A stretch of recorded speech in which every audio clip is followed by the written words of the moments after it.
কয়েকদিন আগেই ইসলামিক বক্তা আবু তোহা আদনান এবং তার প্রাক্তনী স্ত্রী সাবিকুন নাহার একে অপরের বিরুদ্ধে পাল্টাপাল্টি অভিযোগ তোলেন, যা সামাজিক মাধ্যমে ব্যাপক আলোচনার জন্ম দেয়।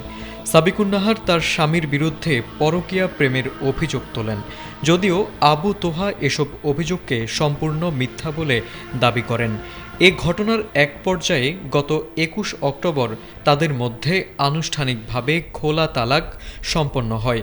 তবে সেই বিচ্ছেদের প্রায় ১ মাস পর আবারও নতুন করে বিবাহ বন্ধনে আবদ্ধ হয়েছেন এই দম্পতি।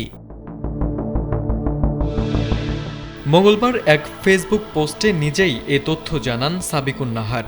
পোস্টে তিনি লিখেছেন, দুনিয়ার ক্ষণস্থায়ী জীবনের চাইতে পরকালের সফলতাই বড়, আর তাই সব দ্বিধা দ্বন্দ্ব পেছনে ফেলে তারা পুনরায় একত্রিত হওয়ার সিদ্ধান্ত নিয়েছেন।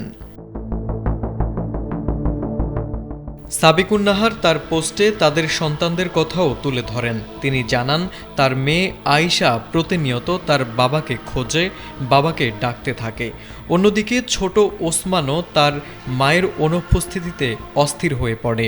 সন্তানদের এই টানা পড়েনি তাদের দুজনকে আবারই একই ছাদের নিচে ফিরিয়ে আনার অন্যতম বড় কারণ ছিল বলে জানান সাবিকুন নাহার। বিচ্ছেদ ও আগের ভুল বোঝাবুঝি প্রসঙ্গে সাবিকুন নাহার লিখেন, যা ঘটে গেছে তার পরিণতি আগে থেকেই কিছুটা আন্দাজ করা গেলেও তা উপলব্ধি করা ছিল কঠিন। রাগ, জেদ এবং ভুল সিদ্ধান্তের কারণে সম্পর্ক ভেঙেছিল বলে উল্লেখ করেন তিনি। সবশেষে সাবিকুন নাহার আরও লিখেন, সম্ভবত এভাবেই তাদের তাকদির লেখা ছিল।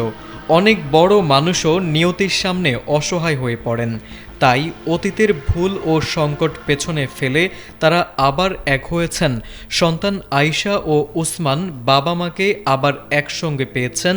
এই বিষয়টিকে উল্লেখ করে তিনি আল্লাহর প্রতি কৃতজ্ঞতা প্রকাশ করেছেন। তারেক আজিজ, এটিএন বাংলা।